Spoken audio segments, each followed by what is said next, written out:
안녕하세요. 저는 रीना입니다. नमस्ते, welcome to Korean class with Reena.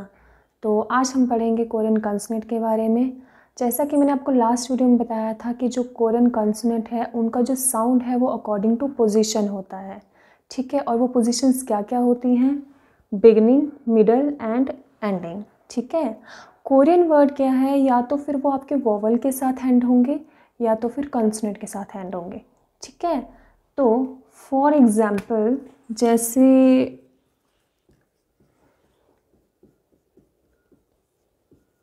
ये एक मैं इंग्लिश वर्ड ले रही हूँ जस्ट फॉर एन एग्जाम्पल, ठीक है। जो कोरियन वर्ड कॉन्सोनेंट के साथ एंड होगा, ठीक है। उससे पहले एक बात याद रखिए, कोरियन कोई भी वर्ड हो वो हमेशा कॉन्सोनेंट के साथ ही शुरू होते हैं, ठीक है।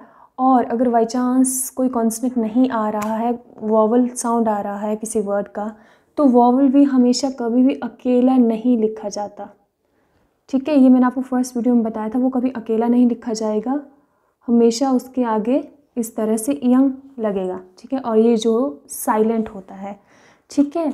वैसे ही मान लो ये वर्ड है, इसमें क्या है, बिगनिंग का कंसोनेंट ये है, स्टार्टिंग जिससे हो रही है और एंडिंग किसके साथ हो रही है, कंसोनेंट के साथ ही हो रही है, ठीक है। तो क्या है कि बिगनिंग कंसोनेंट, ठीक है, ये और ये लेटर सेम है, ठीक है। अगर मैं इंग्लिश में पढ़ूँ तो ये रिमाइंडर है, र और र दोनों में साउंड आ रहा है, ठीक है, रिमाइंडर। बट कोरियन वर्ड में क्या होता है, जो बिगनिंग का साउंड होता है भले ही वो सेम लेटर हो, जब कोरियन में हम पढ़ेंगे तो बिगनिंग का और एंडिंग का जो लेटर का साउंड है वो डिफरेंट होगा, ठीक है। भले ही लेटर सेम हो, साउंड डिफरेंट जाएगा। वैसे ही जो मिडल वाले कॉन्सोनेंट्स होंगे उनका मिडल का साउंड होगा, उनका बिगनिंग का साउंड और एंडिंग साउंड डिफरेंट होता है, पर उनका जो मिडल साउंड है यहाँ पे वो अपना मिडल साउंड यूज़ करेंगे, ठीक है। एग्जाम्पल के लिए लाइक छोटा एग्जाम्पल देती हूँ, इसका क्या है, एंडिंग किसके साथ हो रहा है, वॉवल के साथ हो रहा है, ठीक है।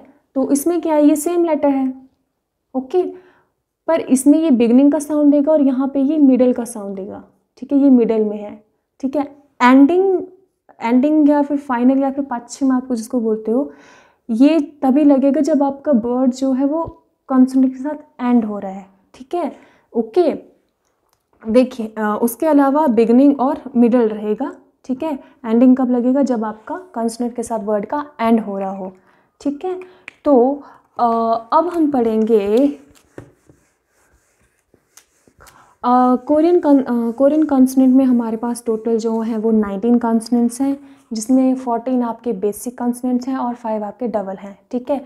बेसिक कॉन्सोनेंट में भी क्या है कि 10 उसमें 14 टोटल बेसिक हो गए, तो 10 उसमें सिंपल कॉन्सोनेंट है और 4 जो है वो एस्पिरेटेड कॉन्सोनेंट है, ठीक है। जिसमें से हम आज करेंगे सिंपल कॉन्सोनेंट, ओके।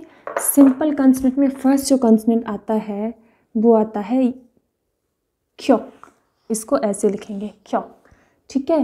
क्योक क्या है, इसका बिगिनिंग साउंड क्या होता है, ख, खरगोश वाला ख, बिगिनिंग साउंड इसका होता है ख, और मिडल साउंड इसका होता है ग, गमले वाला ग, और एंडिंग साउंड इसका होता है क, कबूतर वाला क, ओके। और इसके बाद आते हैं नेक्स्ट नियन, नियन, इसका नाम नियन है। हमारे पास दो ऐसे कॉन्सोनेंट हैं जिनका साउंड चेंज नहीं होता, चाहे वो आपका बिगनिंग में हो, मिडल में हो और एंडिंग में हो, इसका साउंड चेंज नहीं होगा। तो ना जो है इसका साउंड चेंज नहीं होता, ये बिगनिंग में, मिडल में और एंडिंग में सेम साउंड देगा ना, ठीक है, ये आपका सेम साउंड देगा। वैसे ही थर्ड आपका है थिगत, ठीक है। थिगत क्या है, थिगत में फर्स्ट जो साउंड आएगा, बिगिनिंग साउंड आएगा, स्टार्टिंग का साउंड होगा, वो होगा थ, थाईलैंड वाला थ, थ, ठीक है, ओके, थ। और मिडल साउंड इसका होगा द, दिल्ली वाला द, ठीक है। और जो इसका एंडिंग साउंड होगा वो होगा त, तिरंगे वाला त। ओके, त। तो बिगिनिंग में अगर बाई चांस आपका थिगत आता है तो थ, मिडल में आएगा तो द, और एंडिंग में आएगा तो त। और नेक्स्ट है आपका fourth one, real. Real, real क्या साउंड देगा आपको? रियल जो है वो बिगिनिंग और मिडल में सेम साउंड देगा, र। ठीक है, बिगिनिंग और मिडल में इसका साउंड सेम होगा, पर एंडिंग में इसका साउंड क्या होगा? ल। ल, एंडिंग में ये क्या साउंड देगा? ल। तो फिफ्थ वन इज, फिफ्थ है आपके पास म्यम। म्यम क्या है? बिगिनिंग और मिडल और एंडिंग ये सेम साउंड देगा, इसका साउंड चेंज नहीं होता। म्यम का साउंड रहेगा म और म।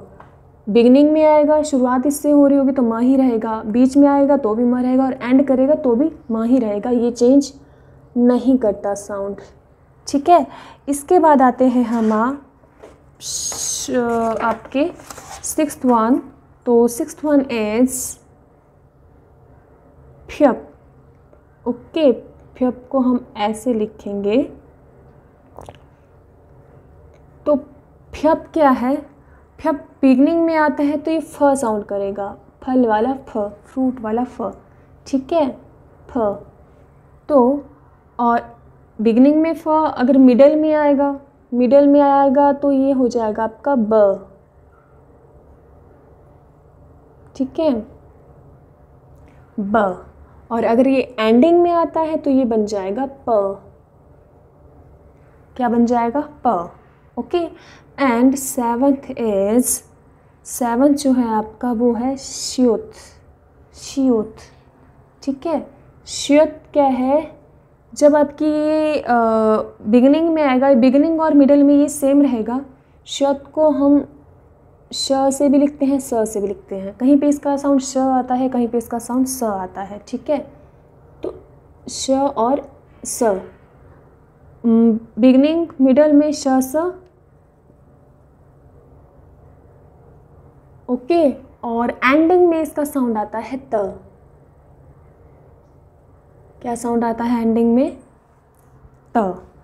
एंड एट्थ इज, एट्थ है आपका यंग। यंग, यंग क्या है? इसको आपने ओ की तरह लिखना है। यंग जो है अगर ये बिगनिंग में हो तो ये साइलेंट होता है, नो साउंड। ठीक है, नो साउंड। मिडिल में हो तो भी नो साउंड। ठीक है, पर अगर ये एंडिंग में है तो ये नजल साउंड देगा, अंग। फॉर एग्जाम्पल रोहतांग, तांग। ठीक है, रोहतांग। ठीक है, रोहतांग को कोरियन में इस तरीके से लिखते हैं,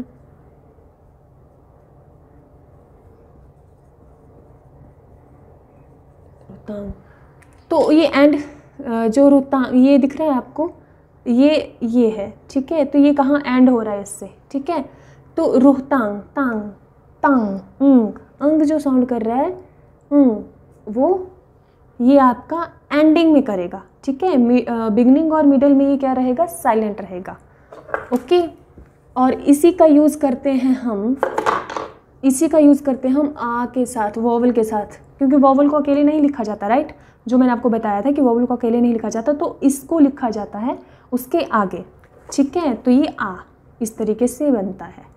ठीक है, एंड नाइन्थ वन इज, इसे इस तरीके से, इसे कई बुक्स में इस तरीके से लिखा जाता है, तो ये राइट वे नहीं है। राइट वे जो वो ऐसा है। ठीक है, तो इसका नाम है छियत। छियत, तो छियत क्या है?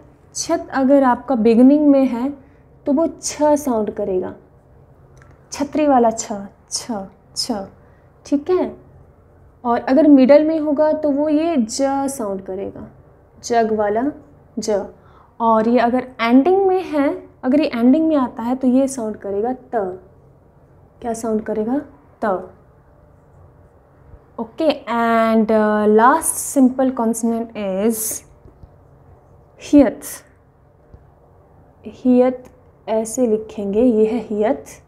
ठीक है, कि बिगिनिंग और मिडल में सेम साउंड करता है, वो रहेगा आपका ह।